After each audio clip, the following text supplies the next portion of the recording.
Ça, c'est ce qui doit être fait chaque année, c'est le parcours, voilà. Et on peut faire... Maintenant, ben, évidemment, si vous voulez en faire plus, bien évidemment, il ne faut pas se restreindre.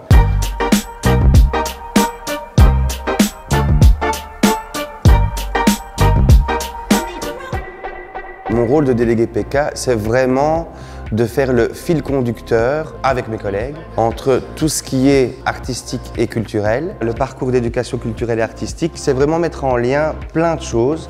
Donc déjà, il y a le référentiel du tronc commun. Par exemple, je vais aller voir une pièce de théâtre et je leur propose différentes pistes pédagogiques. C'est vraiment des rencontres avec des différents secteurs culturels, avec des artistes. Mon objectif principal, c'est que tous les enfants de l'école aient accès à la culture et à l'art en découvrant différents lieux culturels. On va revoir en revue un peu le parcours d'éducation culturelle que l'on a mis en place ensemble.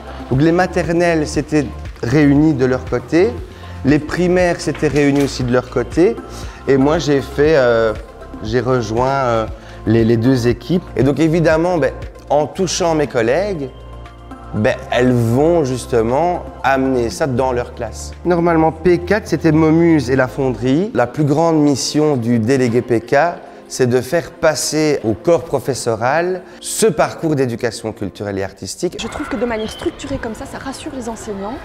Et moi, je trouve ça super parce que voilà, je me sens rassurée, on se sent épaulé, on a des outils clairs. Et voilà, on va s'y mettre de bon pied l'année prochaine et on va démarrer tout ça. Pour moi, la culture et l'art, c'est ce qui est le plus riche dans l'enseignement.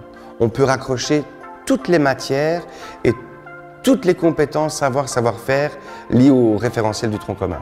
Mais toutes, sans exception. La fonderie, comme Géraldine me dit que c'est les industries, il faut être sûr si c'est bien quatrième matière du tronc commun. Les enfants qui n'ont pas la chance de vivre des ateliers artistiques, des visites culturelles, parce que les enseignantes se sentent moins à l'aise, n'ont pas cette chance de découvrir un panel de lieux culturels. Et donc, avec ce rôle de délégué PK, je donne des idées à mes collègues et donc ça va être tout bénéfique pour les enfants. Au moins sur leurs années, ils ont eu une diversité culturelle. C'est ça qui me motive d'être délégué PK, c'est que les enfants puissent découvrir et aimer l'art et la culture.